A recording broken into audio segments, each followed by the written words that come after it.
Welcome, Mr. Handicap. Let's take a look at race number 9 on Saturday at Belmont Park. The Grade 1 Belmont Derby, mile and a quarter on turf, with a purse of $1 million for 3-year-olds. Have a field of 13, a bunch of European invaders. This should be a good race, a good field here. Let's take a look at the field. Look at the 1 horse, Implementation. Out of 7 races, he has 1 win. But it gets John Velasquez. And you are getting 20 to 1 on. It's 20 to 1 on the 1 horse, Implementation. Look at the 2 horse, Stolen Base. Last time out, he won the American Turf by a length and a quarter at Churchill. Out of 9 races, he has 2 wins.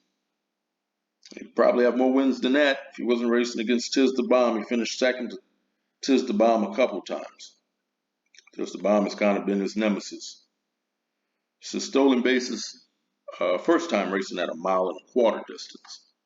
Getting 10 to 1 on Mike Maker, Stolen Base. Take a look at the 3 horse, Napoleonic War. Trained by Chad Brown, ridden by Flavian Pratt. He's been showing some improving speed figures in each race. He's going to have to improve again because he's got to run a little bit faster than that to be competitive in this one. That last time out with the 9 Ridge, when he finished second, that was a pretty impressive second because that was a really slow pace. And he closed into a pretty slow pace there. Getting 10 to 1 on Napoleonic War. I will use Napoleonic War on my tickets. Take a look at the 4 horse, Classic Causeway. He raced so well early on in his career. He won the Sam F. Davis, followed that up winning the Tampa Derby.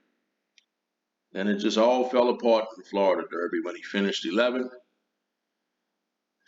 They decided to run him in the Kentucky Derby anyway.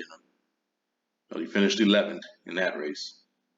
It just hasn't been the same horse.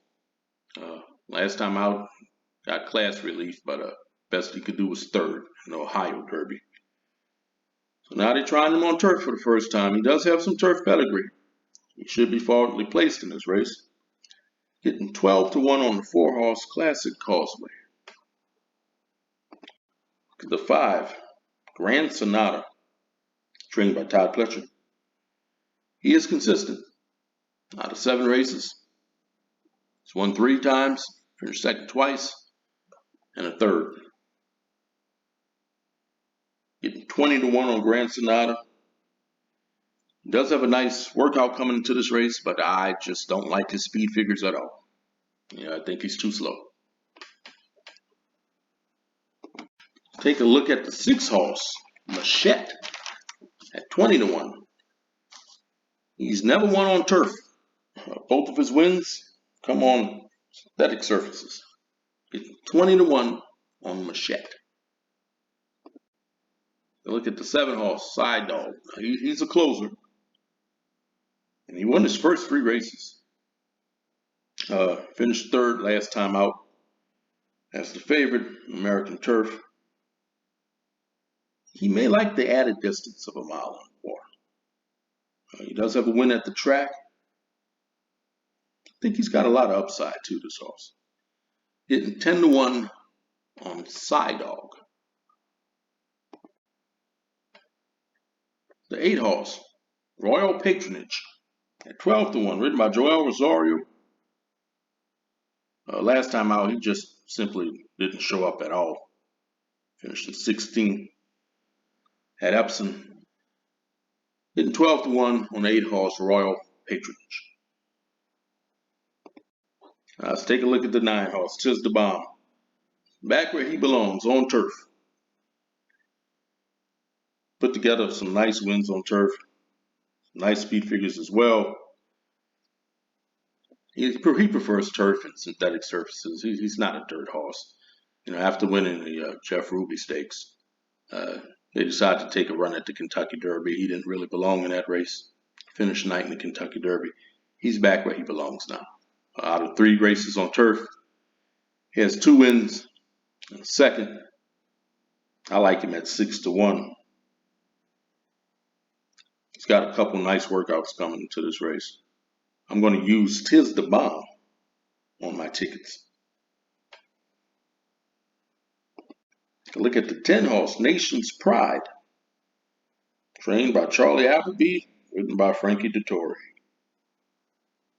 He's won 4 out of 6 races. He's 2 for 2 at the distance. When Charlie Appleby ships to North America for a Grade 1 turf race, well, he ships to win. In the last 2 years, out of 14 races, he has 8 wins, 2 seconds, and a third. Getting 5 to 1 on Nation's Pride, and I'm going to use Nation's Pride on my tickets. And there's the 11, Emmanuel, trained by Todd Fletcher, ridden by Irad Ortiz. He will be forwardly placed. Last time out, he won the Grade 2 Pennine Ridge, and he couldn't have asked for a better setup. I mean, he went out to the lead all to himself, sat back and relaxed, pulled out the win. It's going to be totally different in this race. He's going to have some competition up front. If he wants the lead, he's going to have to fight for it. Getting 6 to 1 on Emmanuel.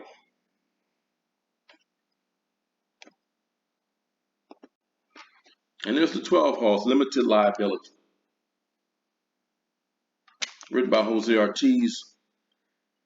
Last time out in the Pennine Ridge, he closed pretty well in that race as well. That was a pretty slow pace. That was an impressive third by this horse. Never out of the money. 5 races on turf. That's 2 wins and 3/3. Getting Jose Ortiz at 12 to 1 on Limited Liability. And there's the 13 horse, Stone Age. How can you ignore Aidan O'Brien and Ryan Moore? Getting 9 to 2 on Stone Age. I'm not going to ignore him. I'm going to definitely use him on my tickets. His horse has 2 wins this year. He likes the distance. He has 2 wins. Second. Aidan O'Brien has won this race twice, including last year with Bolshoi Ballet. I'm using the 13 Stone Age on my tickets. These are the horses that I'm using in the Belmont Derby Invitational. I'm going with Tis the Bomb, Napoleonic War, Nation's Pride, and Stone Age. Horse I'm picking to win is the 10 horse, trained by Charlie Appleby, Nation's Pride. I'm going to tell you, Limited Liability at 12 to 1, I can probably find a spot underneath for that horse as well. But I'm taking Nation's Pride on top in the Belmont Derby Invitational. Don't forget to like, share, subscribe, leave a comment. Let me know who you're picking in this $1 million race. Good luck.